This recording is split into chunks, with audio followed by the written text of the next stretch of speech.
34 years na kami. 1989. Kukunti pa lang dito kami. Ilang-ilan lang kami rito na mga na may tailoring shop dito. Nandito pa rin yung mga pangalan nila. Pero yung talagang may-ari na yon ng original talaga, na maalam na. Mostly talaga dito, nung time 1980 na 1980s yun, ang tinatahi dito ay barong pants. May pambabae din pero hindi masyado. Kasi kapapunta ako dito ng Maynila kasi sa Bato kami nagkita dyan. Ayun, nagsama kami. Tapos sabi niya, mas mabuti na lang magtayo tayo ng ng maliit na negosyo ng ganito. Sa totoo lang talaga, nakabili kami ng isang makina na ordinary. Tapos doon kami nag-start. Ang pera namin is only 5,000 pesos. Pagkatapos, unti-unti bumili kami ng isang makina na high speed na 3,000 pesos. Tapos, unti-unti bumili naman kami ng ganito na naman yung aging machine. Nag-start talaga ang namin sa maliit talaga na puhunan. Naging workmate lang kaming dalawa sa trabaho. Ito na talaga yung focus namin na trabaho na nagnegosyo na kami agad dito. Magtulungan kayong dalawang mag-asawa sa dating sa trabaho ng ganitong negosyo. Parang okay naman yung dito na kami lahat, ganyan. Pati ang oras mo, hawak mo. Nagustuhan din ng mga customer na nagpatay namin noon. Kaya ni-refer, hanggang nakaugat na maraming ugat na. Meron nga kami dito na customer namin na siya ay 96 years old na. Bumalik lang siya, hinahanap kami para lang mapatahi siya ng kanyang pantalon.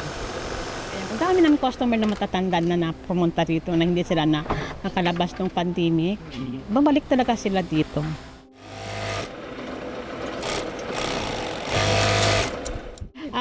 Previously, yung designer namin ay si Tipay Kaintik. Ngayon, may bago na naman kami ngayon dito na si Mikaela Borinaga. Ito si Tipay Kaintik na fashion designer, naging guest speaker nila sa May Lasal. Tapos yun nga, kung sinong gusto na may pupunta kayo sa vigils, tuturuan kayo doon. Pumunta ngayon si Miki at saka ibang classmate niya rin pumunta sa amin. Nagpagawa muna sila ng mga project nila kung doon, ganda doon. Niya nakilala si Vigil. Pagka nang graduate na siya, nakaisip siguro siya ng sarili niyang negosyo kung anong pagkakitaan niya, graduate na siya. Tapos siya rin ang nagde-design, siya rin lahat Tapos ito naman lang si Vigil ang gumagawa ng niya. The mastermind.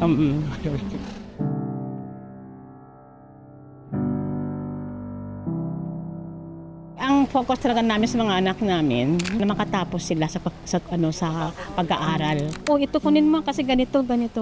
Hindi. Kung gusto nila, sige, tuloy nyo kung Basta yan nung bunso ko natanong, Mama, sabing ganon, sige, kung gusto mo talagang ganyan, after mag-graduate ka, mag-aral ka ng fashion designer kahit 6 months lang sa TESDA. Ikaw na magmana kay papa mo.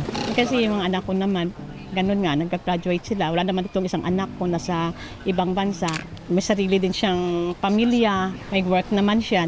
Yung bunso, hindi lang namin alam kasi nag-aral pa siya eh.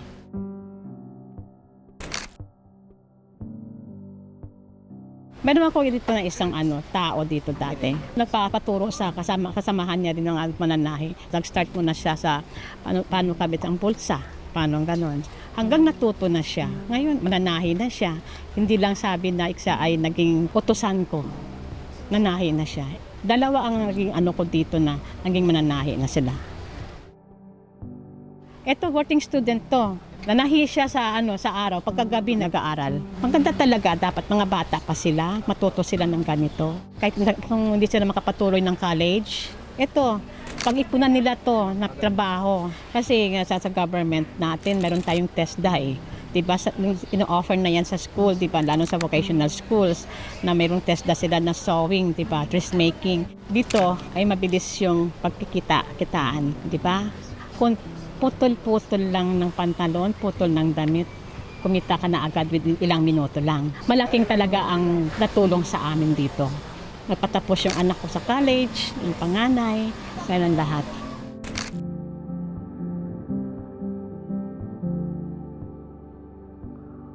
Malaking tulong talaga sa mga tao ng ganitong trabaho. Malaki talaga. It's finally here. They see their breath glisten in clouds in the air. Evaporates faster the longer they stare. Another damn year. The snow crunches softly like glass underfoot.